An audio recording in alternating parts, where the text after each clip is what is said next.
Do you ever wonder where phrases like mind your P's and Q's comes from? Well, I don't know, but I know other stuff. And that's what we're going to be exploring today. Obviously, I was looking on the internet, my favorite place, and I found random facts and stuff. And again, who else would I share it with? Me! All right, let's hear it. Let's see if you can stump me. Which I highly doubt it, because I feel like a lot of the stuff that I find is all medical stuff, and Simone's all medical stuff.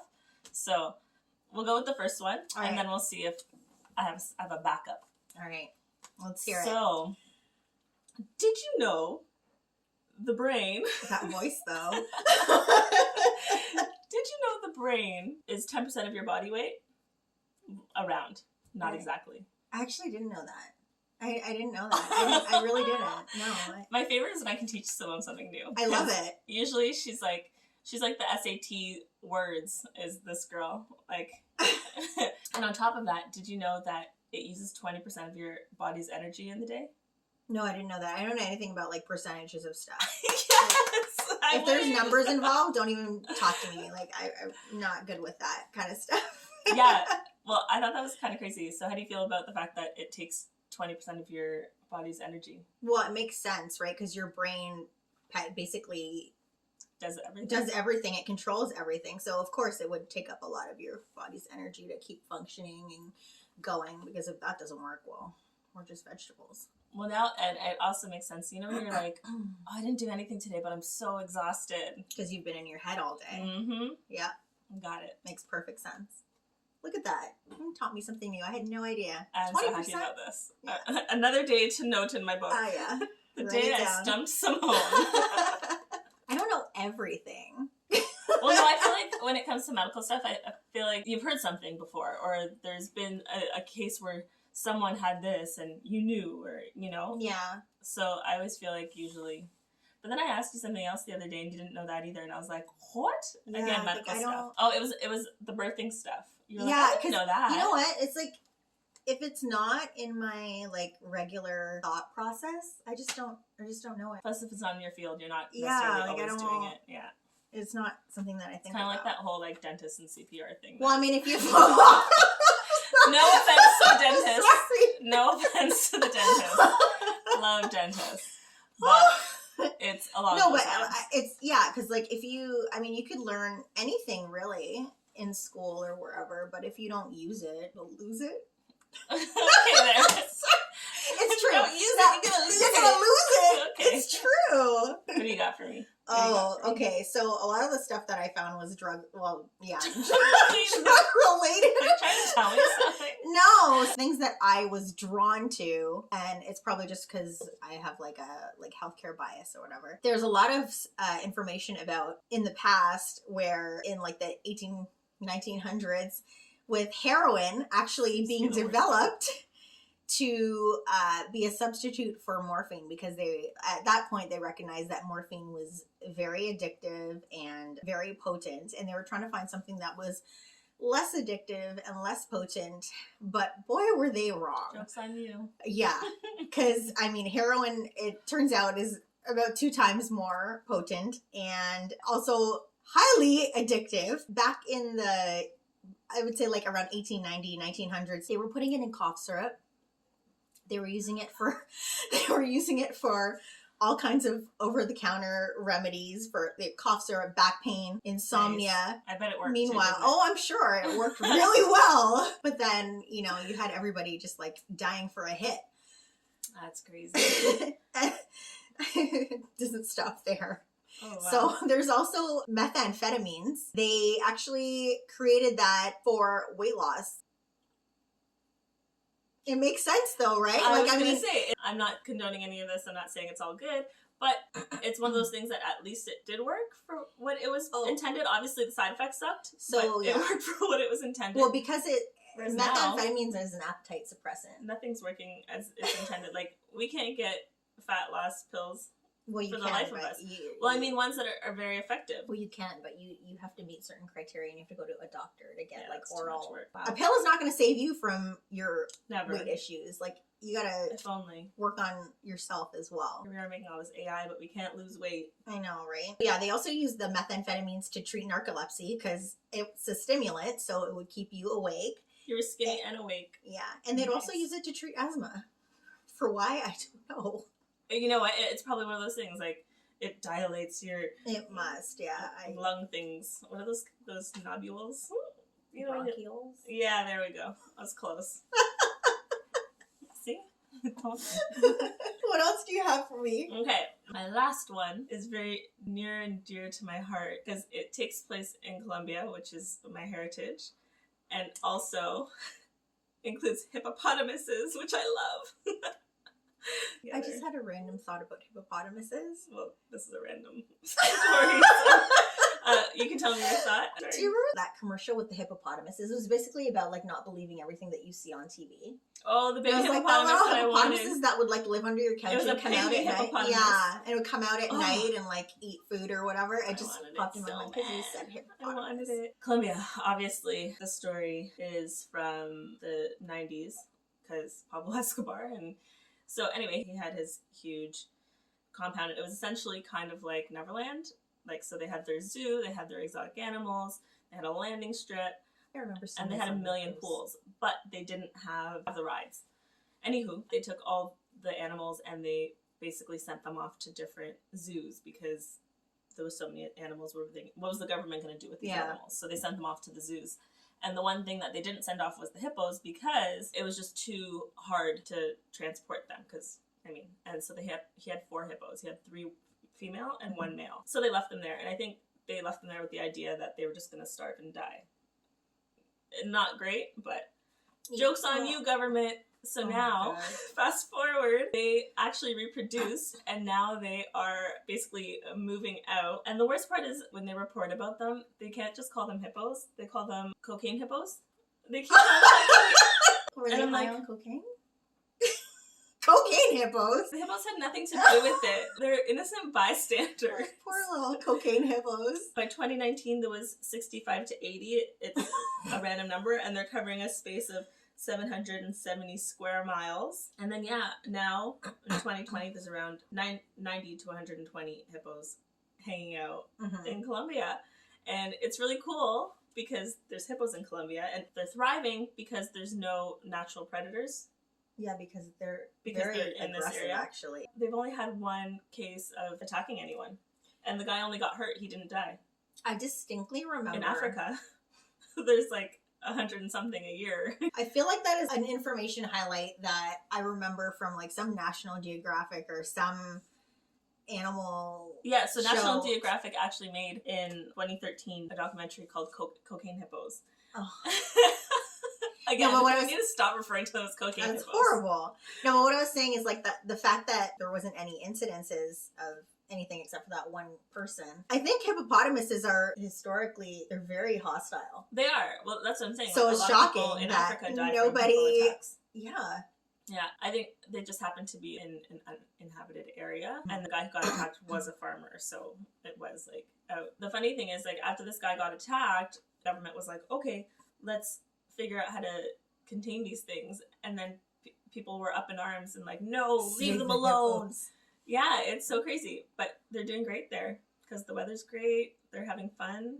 They're doing both good and bad for the environment there. So what's the bad side of them for the? They're pushing away the manatees from their natural habitat there, and then there's other fish that I guess they're eating too much of. But then they're also introducing algae and this and that helps. So it goes both ways. Well, I guess that kind of makes sense because, I mean, all over the world, whenever, you always hear those stories about, this type of fish is ruining this ecosystem in this part of the world. Yeah. They need to just all stay in their own in their own worlds. Otherwise, it's mayhem. Yeah, so they're thriving out there. So that's a story for you. That's pretty cool. Now you can go to a party after COVID and tell them about these cocaine hippos. Call them cocaine hippos. I will. Oh, you know I will. Like as if they're like transporting the cocaine, but when you say cocaine hippos, I think that they're like addicted to they're cocaine. addicted to cocaine. Like they're just like, and I just imagine. No, they're these, not like, from the 1900s. No, oh my god, they're just from now. Yeah. Speaking of cocaine, actually, What a segue. what a segue. I had no idea that you were going to even tell me that story, but this is perfect now. Speaking of cocaine, back in 1863, there's actually this. Oh my god. There was this. I think anytime anyone says 1800s now or like 1700s, You know it's about to be some come It's on, about bad to be decision. some shit. So there's a tonic wine that actually had I want cocaine in it. Well, It was I've never had called cocaine. Vin Mariani, and it was introduced by the French. It was advertised as a wine and like a cure-all remedy for all sorts of things. It was even endorsed by the Pope during that Coca-Cola? time. Hold on. It was endorsed by the Coke. The Coke. Coke. Yes, Now it look what was. you've done. It was endorsed. It was endorsed by the Pope at that time, and even Thomas Edison. Yes. Exactly. But what's interesting to know is that for every fluid ounce of that wine, there was 6 milligrams of cocaine in it. That's a lot, right? Okay. What's a regular like Tylenol pill? I don't know. I don't know anything about drugs. What are you talking about? You're gonna have to fact check that Look one. at my multivitamins Oh, here. there you go. Oh, it doesn't have. And then it actually was the foundation for how they even got to the point of creating Coca-Cola. Yeah. I knew the Coca-Cola thing. At one point there was. Yeah, I Some think they Coke. decocainized it. Is that even a word? They I just did, made it up. Yeah. At some point. I think it was like in the 19 whatever. They're busy giving it to the hippos in Colombia. Yeah, exactly. That's why. So sad. Okay, so the last thing is like not drug related, I promise. That's okay. It's actually about something that I, surprisingly didn't really know about. A lot of people do it anymore. But back in the day, again, Victorian time, The worst. if you wanted to lose weight, the best way that they thought you could do this as a woman, first of all, let's clarify. It was not the men trying to lose weight, it was the women trying to The lose men weight. just had to drink Coke. Yeah. So if they wanted to lose weight, they would go on a tapeworm diet, This which I is feel like I've heard of. basically, you've heard it? Mm-hmm. I actually didn't. And it's really, so this. Wait, did they eat No. the tapeworm? Like, did they find a tapeworm So- and eat it? Or they were like, oh, if I drink this dirty water, I'm going to get a tapeworm? So it's basically, Oh. they would find tapeworm eggs and consume them. Where do you find these things? I don't know. Okay. I'm going to go look later. But yeah, so basically, they thought that the tapeworm would allow weight loss without having to change their diet. What they thought was that if they consumed this tapeworm egg, that they would be able to just carry on their daily activities, eat whatever they want, and then they would just lose weight. And the whole thing about that is that they later find out that tapeworms were extremely dangerous and could be lethal because you can't actually control where a tapeworm decides to make its residence in your body. I mean, yeah, the idea is that you swallow and it's going to go into your gastrointestinal tract, but sometimes they would end up in other organs and cause all kinds of havoc. Like the uterus? No. No, I mean, like, Not this they time. would go wherever they wanted, just yeah, like the uterus the roaming did. uterus from our last video. Mhm. Yeah, no, so it would give people diarrhea, abdominal pain, nausea, weakness, all these things that would probably contribute to you losing weight. But also you could have neurological issues if it went into your brain. There's also a lot of, for neurological stuff, it was like complications of dementia from a tapeworm and vision disturbances. And it could affect your lung and liver function. So actually there's another thought about that where the tapeworm would actually cause weight gain because it would make you have an increased appetite because it was So eating hungry. up all your food. Did they get big and fat? I didn't see anything about that. Mm. I don't think anybody went like There was no extremely- pictures? No, I didn't see So any feel of like that. back then they They take only had pictures like of the random pictures that I could find nasty- were ads for this tapeworm diet. These ads. I know. on Sears I catalog. love them. It's so funny. The whole idea of this whole losing weight thing was tied into the beauty ideals of the time, which was in Victorian times, they had to be pale skin, like rosy cheeks and red lips, and thin, extremely thin. The women, they wanted to be thin, and they were wearing corsets and ruining their internal organs. Did and you see the crushing their- maternity corsets while you were at this? I didn't.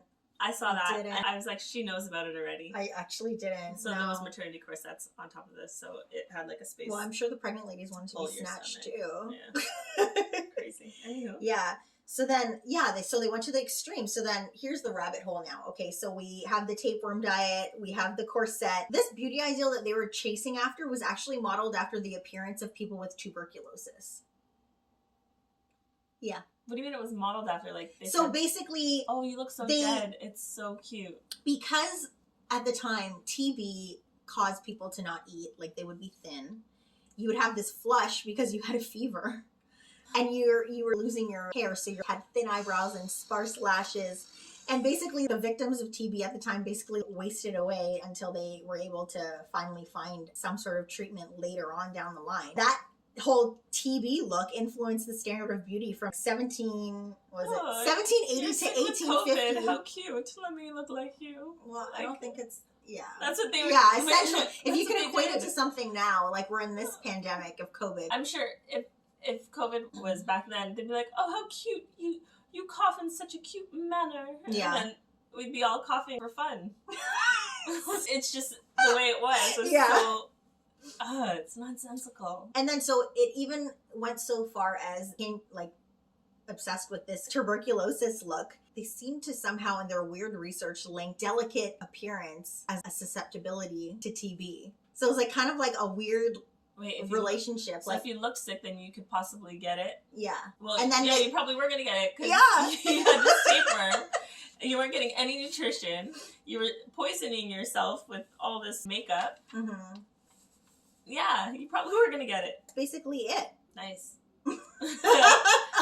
Wow. Another day, another story? Yeah, I guess so. A penny for your thoughts? Oh my Simone? God. These accents, where are they coming from? Who are we? I don't know. All right, well. Let us know what you think. Let us know if you have other facts that you'd like to share with us. Because we would love to hear them. Hit us up on Instagram and DM us those things, and we'll talk about them in another video. See ya. Thanks for watching. Bye. Bye.